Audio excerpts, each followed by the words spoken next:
É uma alegria estar aqui e hoje eu vim conversar com vocês sobre um tema que eu gosto muito, que eu acho que vai refletir na vida de cada um em alguns momentos que a gente olha e fala, nossa, estou com essa atitude. O tema de hoje é sobre coragem.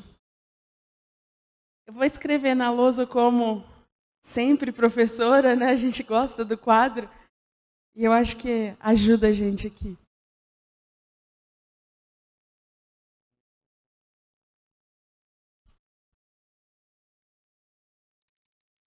Se a gente buscar no dicionário a definição de coragem, ele coloca como um ato de firmeza, uma ação. E avaliando a coragem como sendo um ato de firmeza, às vezes ele coloca até como valentia, a gente pode pensar que, olhando a coragem por esse sentido, ela vai trazer um reflexo que não é um reflexo totalmente verdadeiro. E aí eu fui buscar a etimologia da palavra. E coragem, ela é corático.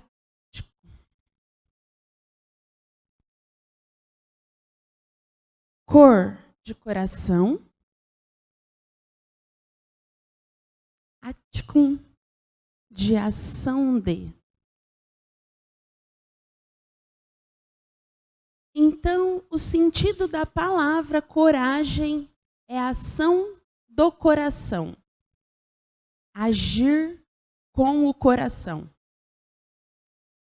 E essa palavra, quando ela foi criada, eles deram esse sentido porque se acreditava que a coragem vinha do coração. Hoje a gente sabe com a ciência que tudo vem da nossa mente, né? Então todos os nossos sentimentos, emoções, elas estão concentradas na nossa cabeça. Mas eles acreditavam que as emoções vinham do coração. Então a palavra coragem é agir com o coração. E aí eu trouxe uma passagem da carta de Paulo aos Coríntios para exemplificar essa questão da coragem. Ele fala assim para os coríntios: estejam vigilantes, mantenham-se firmes na fé, sejam homens de coragem, sejam fortes. Aí, quando eu li esse trecho apenas, a interpretação que a gente pode pensar é assim, bom, ele está pedindo para ser firme, está pedindo para ser forte, está pedindo para agir com coragem. De novo, vem a coragem lá do dicionário. Aí a próxima fala que o Paulo coloca é assim: façam tudo com amor. Falei, opa, o sentido está mudando. Como eu vou ser forte agindo com amor? Aí eu falei, epa, isso aqui já tem mais a ação do coração. Mas tem uma outra coisinha. Se a gente agir com o coração, isso pode nos levar a agir com emoção. E agir com emoção, muitas vezes, pode nos trazer alguns problemas. Imaginem se eu estou numa discussão. Isso está me causando muita raiva. E eu vou e ajo com emoção. O que eu faço? Às vezes eu posso estar destruindo um relacionamento por agir com emoção. Então, agir com coragem, ela vem de encontro com a frase de Paulo aos Coríntios. Para agir com amor. E se a gente pensar que o nosso grande mestre veio nos ensinar a amar, e que esse amor nos conduz a situações que muitas vezes não nos levam à passividade. E é por isso que Jesus fala, eu não vim trazer a paz, eu vim trazer a espada. Vai falar, ai, Viviane, está ficando confuso agora, então. Não é para agir com emoção. Veio trazer a espada, não veio trazer a paz. E é para ter coragem. Quando Jesus diz que veio trazer a espada, é para nos transformar. E essa transformação exige coragem. Porque toda vez que eu olho para mim e tiro todas aquelas máscaras, todas as cortinas, muitas vezes eu posso olhar alguém que eu não gostaria que fosse eu. E aí é preciso que eu haja no coração para poder fazer a mudança necessária. Porque quando a gente faz essa transformação, eu não tenho apenas o olhar das coisas que eu ainda não possuo. Quando eu olho para mim mesmo e enxergo quem eu realmente sou, eu vou conseguir enxergar situações que eu já tenho boas e situações que eu preciso melhorar. E aí, quando eu olho para o que eu preciso melhorar, muitas vezes eu posso falar assim, puxa vida, eu acho que isso aqui vai ser mais trabalhoso. Às vezes eu tenho uma inveja. Eu gosto de citar inveja porque às vezes a gente olha e acha que nunca teve e nunca terá. E a gente se pega sentindo algumas coisas que não consegue identificar. E quando a gente chega na identificação, fala, puxa vida, estava sentindo inveja. Quando eu olho para algo que eu ainda não tenho, descobri lá alguma coisa que está me machucando. Bom, consigo melhorar? Tem situações que são imediatas. Eu estou lá com o meu esposo e, de repente, ele faz uma coisa que me desagrada. E eu vou lá e pá, respondo na hora. Isso é mais fácil? É, porque com meu marido eu estou lá todos os dias. Então, é muito mais fácil eu identificar algo que ele faz que me desagrada para eu poder melhorar. Porque a atitude dele vai continuar a mesma. O que vai mudar é a maneira como eu encaro. Agora, no caso da inveja, não é algo que acontece toda hora. Às vezes, eu olho para uma pessoa que tem algo que eu gostaria e esse algo não precisa ser material. Às vezes ela pode ter mais conhecimento, mais amizade, mais carisma, mais sorriso. E aí eu olho e falo assim, não gosto daquela pessoa.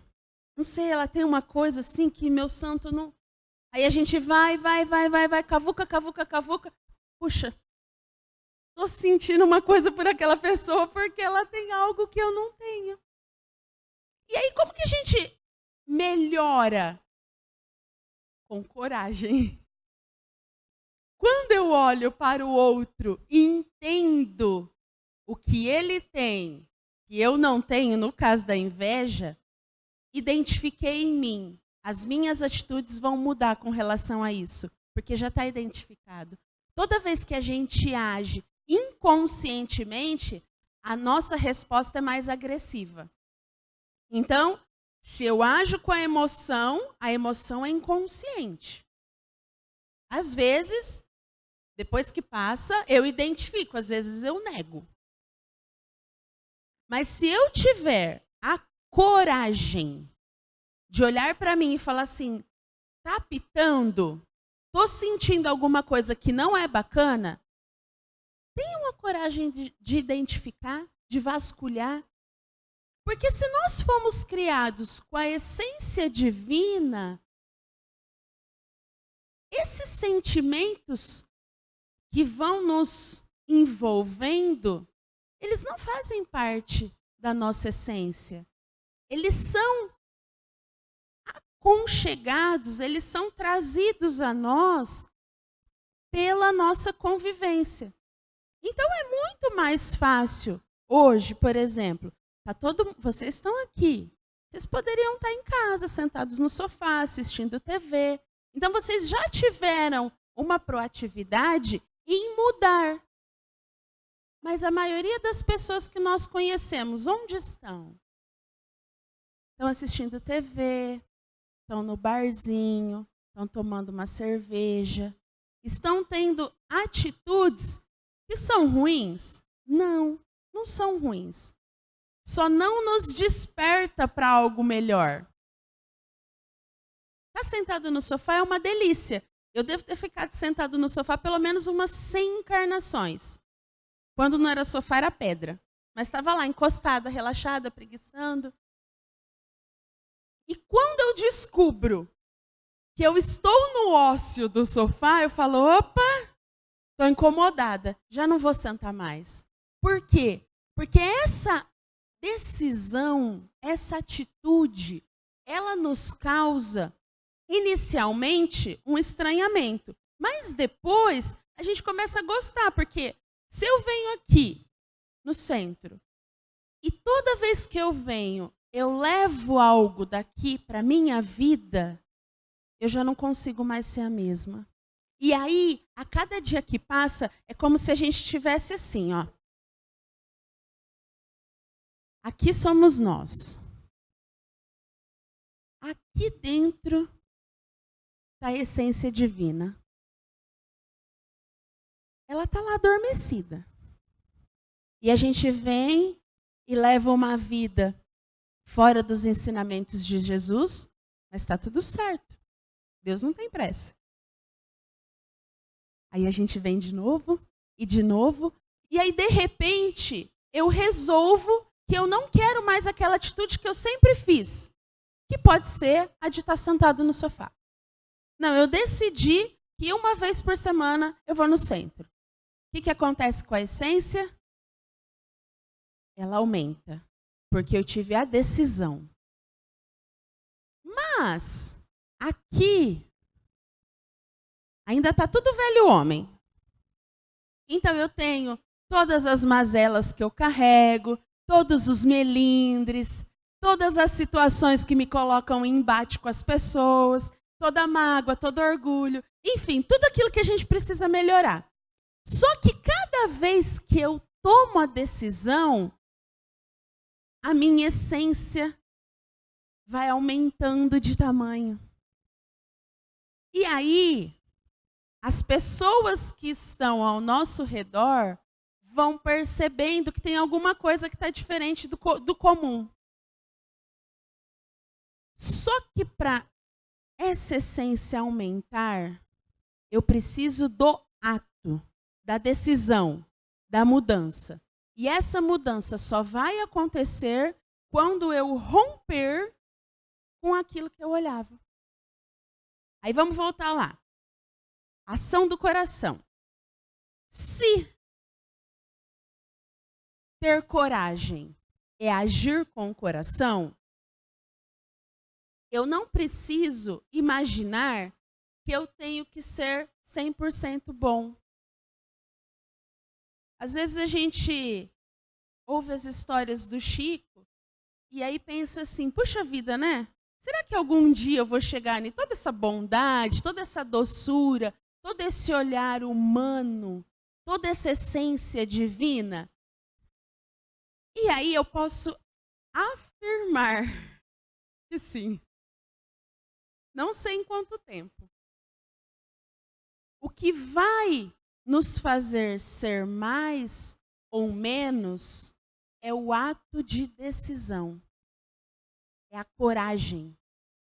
Porque quando eu olho para o meu marido que está ali junto comigo, e aí, meu marido assim, ele gosta de lavar a louça, e eu adoro isso. Só que quando ele lava a louça, ele abre a torneira e deixa. A torneira faz tchau. E aquilo vai fervilhando dentro de mim. Eu falo, meu Deus, esse homem não vai fechar a torneira, gente. Está caindo água. E no começo eu falava assim, fecha a torneira. Você não está vendo que a água está caindo? Aquela coisa de esposa, né? Aí ele parou de lavar a louça. Aí deu um trabalho para ele voltar a lavar. Porque aí ele falava assim, não vou lavar não, porque a economia de água é com você. Então você vai lá e lava. O que eu causei nele? Primeiro, um estresse. qual foi a repercussão em mim? Primeiro, ele ficou com raiva.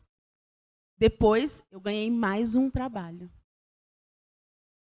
Aí, o dia que caiu a ficha em mim, que ele não lavava a louça porque eu reclamava, porque até então, gente, estava automático. Ele abria a torneira, me irritava, eu falava, ele olhava com cara feia e parava de lavar a louça. O dia que eu percebi que era eu a culpada dele parar de lavar a louça, eu falei, peraí, haja com inteligência, Viviane. Seja mais doce. Não fale. E não falar, para mim, era um exercício muito grande. Porque ele estava desperdiçando água. Um bem precioso. Aquilo que a gente mais precisa. Só que ele não tinha consciência disso e eu tinha. Só que a minha consciência estava fazendo eu ter atrito com ele no relacionamento, estava fazendo a gente discutir e estava me dando mais trabalho. Por que eu estou contando essa história para vocês? Porque enquanto eu não tive coragem de olhar para mim e falar assim, não seja idiota, fica quieta. Isso estava me sobrecarregando de trabalho, deixando ele infeliz. Quando eu tive a coragem de ficar quieta, e essa coragem não me fez feliz, viu? Porque eu continuava vendo, só que eu fazia o exercício de não falar. E quantas coisas a gente vive e não consegue ficar quieto, porque a gente fala que é para o bem do outro. E quando a gente olha como bem do outro, a gente está magoando, está ferindo, está causando sentimentos de estresse no outro. E isso vai tudo voltar contra a gente. Mas não vai voltar porque Deus é ruim. Isso vai voltar porque é a reação daquilo que a gente planta. Hoje ele lava a louça. E eu ainda continuo com aquela coisa de, ai, a água está gastando. Às vezes eu olho e falo assim, ai, fecha só um pouquinho. Mas assim mesmo, né, marido? Fecha só um pouquinho. Mas aquele ímpeto de falar, de ser moralista e falar assim, você está gastando água, olha o universo, isso acabou. Por quê? Porque eu entendi que isso era bom para mim, mesmo com o consumo excessivo de água. Então tem coisas que, racionalmente, a gente pode olhar e pensar assim, não, Viviane, mas você fazendo isso, você está contribuindo para o desperdício. E o meu relacionamento? E a minha vida? E a vida de cada um? E aquilo que a gente destrói com a frase de que é para melhorar, de que é pensando no coletivo? Quantas vezes a gente dá uma moedinha no semáforo e 50 centavos nos torna moralista, né? Vê lá o que você vai fazer com esse dinheiro, hein? Não vai beber, não. Então, nós temos a chance de nos causar coisas boas e com a fala de que o coletivo vai ser beneficiado, a gente traz coisas ruins. E a gente cria o hábito dessas atitudes. E se eu não tiver a coragem de olhar para o que eu estou fazendo, enxergar que isso está sendo ruim para mim e para o outro, a nossa vida não muda. E Deus, como é infinitamente misericordioso, Ele olha e fala assim, está fazendo tudo igual de novo, mas ela vai acertar um dia. E aí, a Viviane desencarna, põe a Viviane na outra vida de novo, para viver as mesmas circunstâncias. Porque enquanto nós não enxergarmos aquilo que nós estamos fazendo, qual é o propósito da nossa vida? Muitas vezes a gente se pergunta, né? Nossa, mas com todas as lições que o Espiritismo nos traz, qual que é o verdadeiro sentido da nossa vida? É melhorar, melhorar, melhorar, melhorar, melhorar? Por quê? Por que melhorar? Se eu venho e não melhoro a mim mesma, cada um é individual. Pode ser que hoje eu estou aqui e eu tenho alguns amigos que estão aqui, alguns que estão aqui. Os que estão para cima, às vezes eu vou demorar muitas vidas para reencontrá-los, porque a nossa vibração, a nossa sintonia é outra. E os que estão aqui embaixo também. O bom é que a gente não desce mais, a gente continua estagnado ou subindo. Mas o que vai acontecer se eu não me propor a olhar para mim mesmo? Todos aqueles que eu amo, se olharem, eles vão. E eu fico. E de vez em quando eles vêm para me ajudar. Mas eles não estão comigo em um momento constante. Eles estão temporariamente e partem. E o que isso causa em mim? Se a gente pensar que anjo vai estar sempre para auxílio, a gente vai estar sempre rodeado de gente boa. Porque se eu olhar para o meu irmão que não está entendendo e eu ter compaixão, eu vou querer ir lá e amparar. E é isso que os espíritos superiores fazem com a gente. Então, como a gente não tem essa uniformidade, eu preciso desse despertamento. O despertamento da consciência, ele é necessário para que a gente enxergue tudo aquilo que nós somos e tudo aquilo que nós queremos ser. Por que eu quero ser mais bondosa? O que eu vou fazer com essa bondade? Por que eu quero mais luz? Vocês já pararam para perguntar? Tem um livro do irmão Jacó, psicografia do Chico, chama Voltei. E o irmão Jacó, ele foi uma pessoa encarnada muito influente dentro do meio espírita. Então ele permeava muito bem. E ele recebia muitas pessoas. Quando ele desencarnou, ele conta que ele olhava assim e falava assim: cadê a minha luz?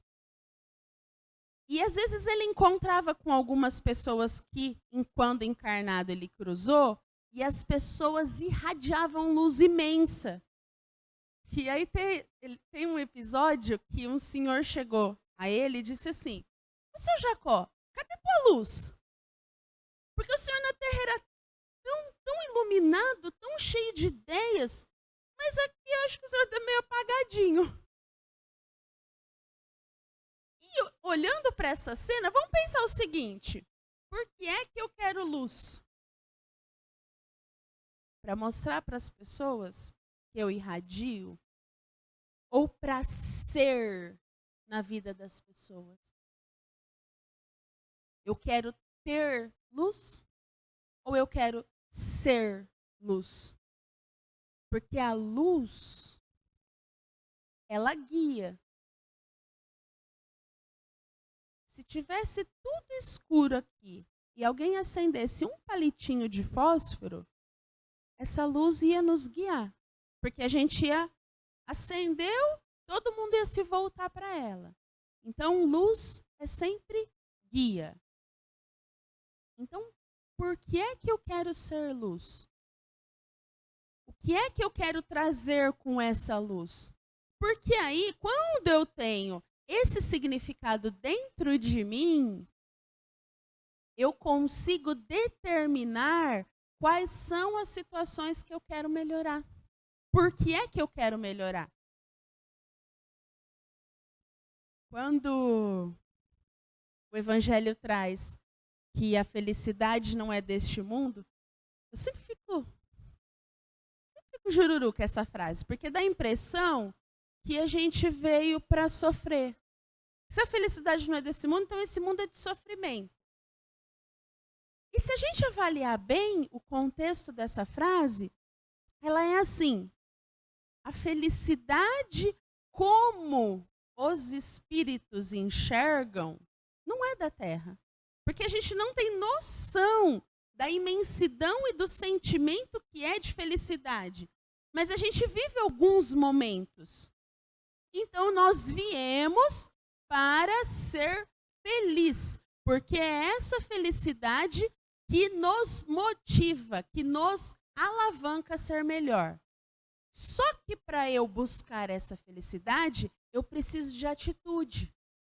Porque não é eu ficar paradinha aqui que o mundo vai conspirar para que as coisas aconteçam comigo de maneira satisfatória. É a minha motivação, é a minha mudança, é a minha vontade, é o meu desejo, é a minha atitude, é a minha coragem que vai fazer a felicidade chegar até mim. E a gente vai descobrir que como a coragem não está ligada à emoção, que são atitudes simples que nos faz ser felizes. Quando eu consigo não retrucar para o meu marido, eu fico numa felicidade imensa. Eu falei, yes! Por quê? Porque a convivência faz isso com a gente. Conviver não é fácil, gente. Quem falar que convive 100% num amor eterno com todas as pessoas, ou desencarnou, ou está num processo missionário. Porque a nossa evolução, o nosso enfrentamento vem da convivência. E a nossa melhora também. Então, toda vez que eu melhoro um pouquinho, que eu decido, ajo e consigo, isso causa uma felicidade muito grande. A gente tem uma frente de trabalho lá no Eluz que vai em alguns bairros. E tem sempre os grupos, os que ficam com as crianças, os que ficam com os adultos, os que ficam com os adolescentes. E ninguém quer ficar com o adolescente. Aí a gente olha assim e fala assim, ai, vamos lá, né?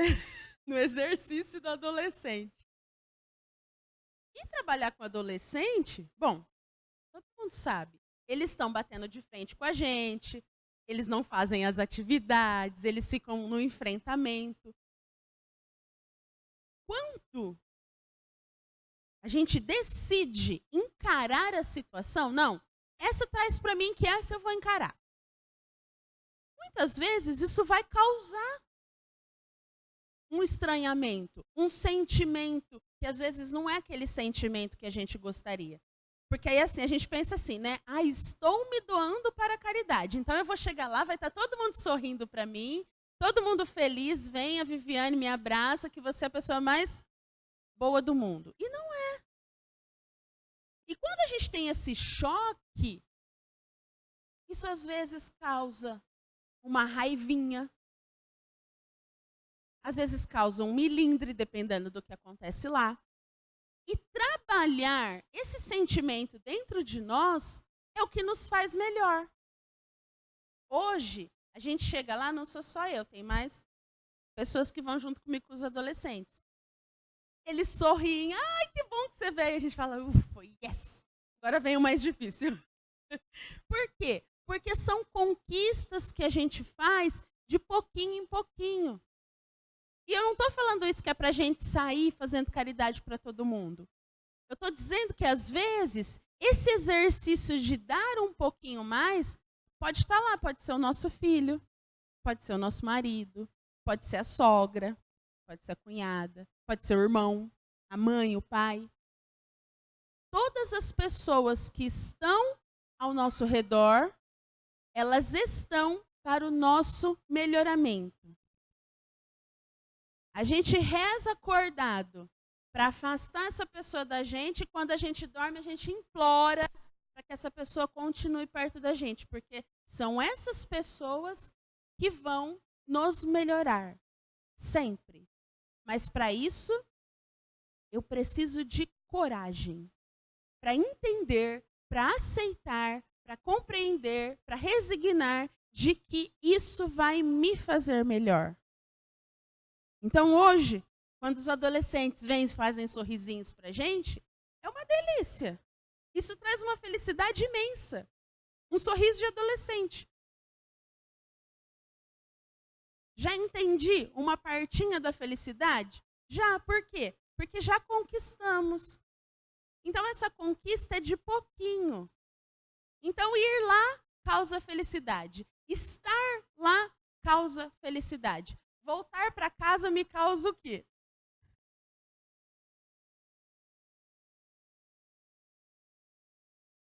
O que é que eu quero que cause?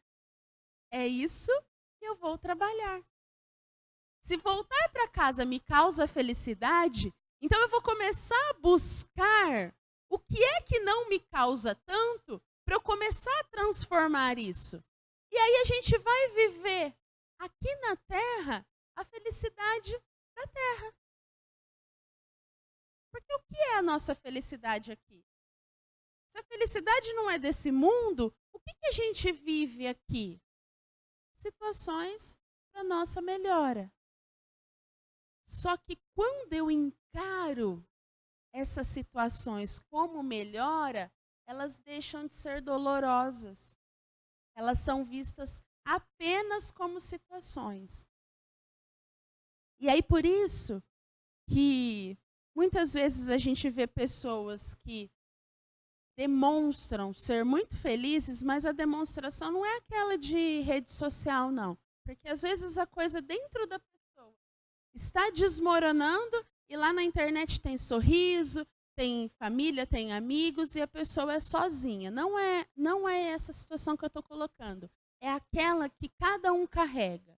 Cada um sabe aquilo que precisa desenvolver, aquilo que sente, aquilo que vai fazer a pessoa ir para frente ou ir para trás. A gente sabe no final das contas. Então é essa situação que é o que eu tenho que trabalhar. Então assim, se eu estou gordinha, eu já sei que eu preciso de atividade física, que eu tenho que me alimentar melhor. Fisicamente. Espiritualmente. Se eu estou magoada, o que é que vai me fazer melhor? Perdoar. Se eu estou com raiva, o que é que vai me fazer melhor? Ser tolerante, paciente.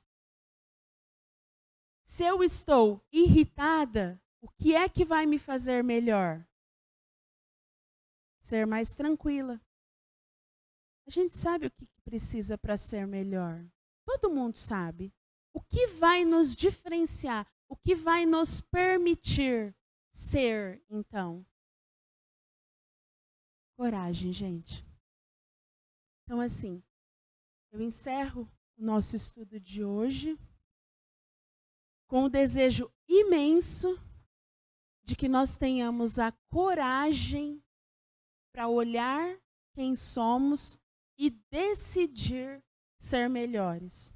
Porque toda vez que eu decido ser melhor, eu pego a essência que Deus colocou em mim e disparo.